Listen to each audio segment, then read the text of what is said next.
पहला सैमुएल उसका 8वां बाब जो 22 आयात पर मुश्तमिल है। लोग एक बादशाह तलब करते हैं। जब सैमुएल बूढ़ा हो गया तो उसने अपने बेटों को इस्राएलियों के काजी ठहराया। उसके पिलौठे का नाम योएल और उसके दूसरे बेटे का नाम अबिया था। वो दोनों बीर सभा में काजी थे, पर उसके बेटे उसकी राह पर ना चले, बल्कि वो नफा के लालच से रिश्वत लेते और इंसाफ का खून कर देते थे। तब सब इस्राएली बुजुर्ग जमा होकर रामा में सैमुएल के पास आए और उससे कहने लगे, देख, तू ज़ईफ है और तेरे बेटे तेरी राह पर नहीं चलते। अब तू किसी को हमारा बादशाह मुकर्रर कर दे जो और कौमों की तरह हमारी अदालत करे। लेकिन जब उन्होंने कहा कि हमको कोई बादशाह दे जो हमारी अदालत करे, तो ये बात सैमुएल को बुरी लगी और सैमुएल ने खुदावंद से दुआ की।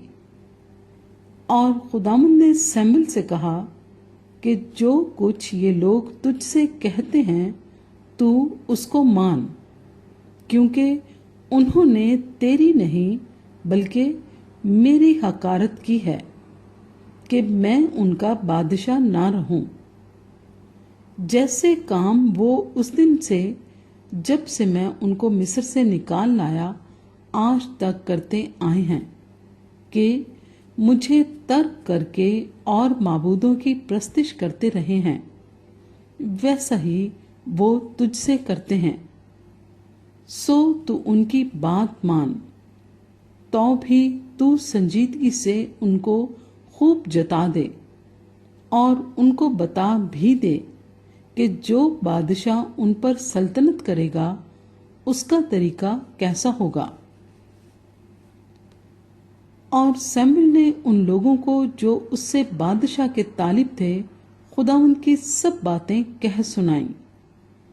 और उसने कहा कि जो बादशाह तुम पर सल्तनत करेगा उसका तरीका ये होगा कि वो तुम्हारे बेटों को लेकर अपने रथों के लिए और अपने रसाले में नौकर रखेगा और वो उसके रथों के आगे आगे दौड़ेंगे और वो उनको 1000 के सरदार और 50 के जमादार बनाएगा और बाँस से हल जुतवाएगा और फसल कटवाएगा और अपने लिए जंग के हथियार और अपने रथों के सांस बनवाएगा और तुम्हारी बेटियों को लेकर गंधन और बबरचन और नान पस बनाएगा और तुम्हारे खेतों और ताकिस्तानों और जैतून के बागों को जो अच्छे से अच्छे होंगे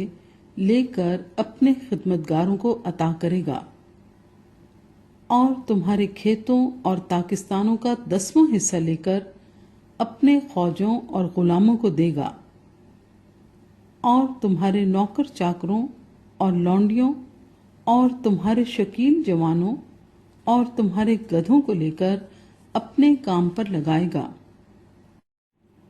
और वो तुम्हारी भेड़ बकरियों का भी 10वां हिस्सा लेगा। सो तुम उसके गुलाम बन जाओगे और तुम उस दिन उस बादशाह के सबब से जिसे तुमने अपने लिए चुना होगा फरियाद करोगे, पर उस दिन खुदावंद तुमको जवाब न देगा। तो भी लोगों ने सैमुएल की बात ना सुनी और कहने लगे, नहीं, हम तो बादशाह चाहते हैं जो हमारे ऊपर हो, ताकि हम भी और सब कौमों की मानिंद हों और हमारा बादशाह हमारी अदालत करे और हमारे आगे आगे चले और हमारी तरफ से लड़ाई करे। और सैमुएल ने लोगों की सब बातें सुनी और उनको खुदावंद के कानों तक पहुंचाया। اور خداوند نے سیموئیل کو فرمایا، تو ان کی بات مان اور ان کے لیے ایک بادشاہ مقرر کر۔